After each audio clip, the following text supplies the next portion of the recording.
Alright, shooting a video of the 2017 TR8, just kind of going over the trigger. I have a request as to how this trigger works and is built.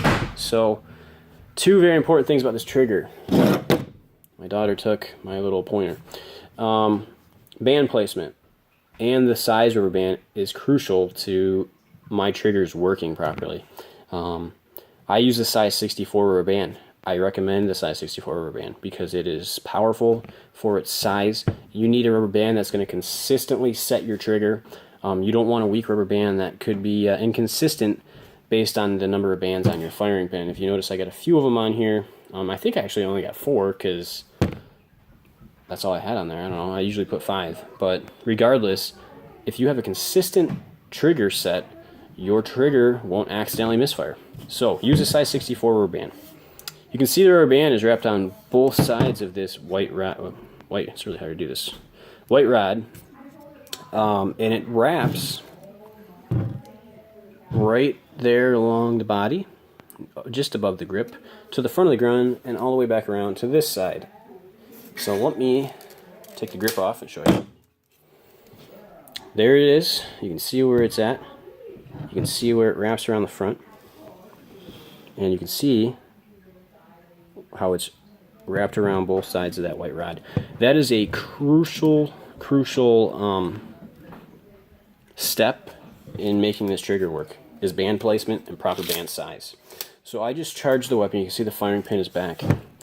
When it's charged, this white rod actually acts as the stop for this trigger not being pulled any farther forward. Without that white rod, this trigger will pull forward and you won't have enough room to get your finger in here and pull the trigger.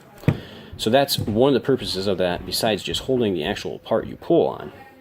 So having the band placed how it is, you can see that it minimally gets in the way of these two areas, allowing this trigger to set further up, which that right there, that purple connector, is what's risen above the barrel and blocking your firing pin. When you then pull the trigger, the green connectors that you can see moving there, they actually stop right there against the yellow connector of the body. And that exact position right there is where it'll align the trigger pin with the barrel, allowing the firing pin to go forward. So again, band placement, very important. Where they're set, the size of the band, and all that good stuff. So let me do a breakaway cross section here. Here's the trigger cross section. It's very important you utilize these spacers on the other side of this trigger. If you notice, when the trigger is set, rubber band's going to push this forward here. Let me see if I can do it. There you go. Rubber band's going to push it forward. You can see it's blocking the barrel, which is right there. Perfectly centered there. These spacers keep this pin up, straight up and down vertically. So when you go to pull the trigger,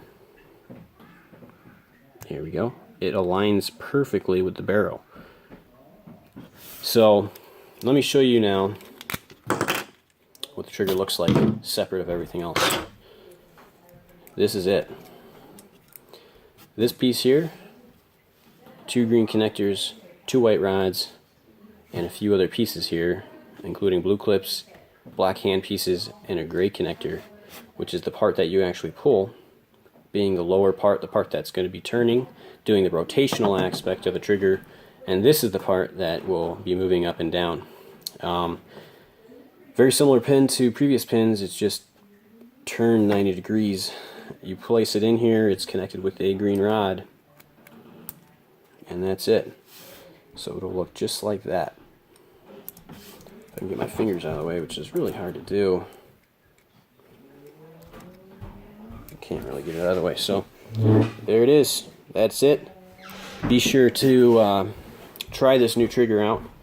It is it's a huge improvement to previous triggers in terms of both operational.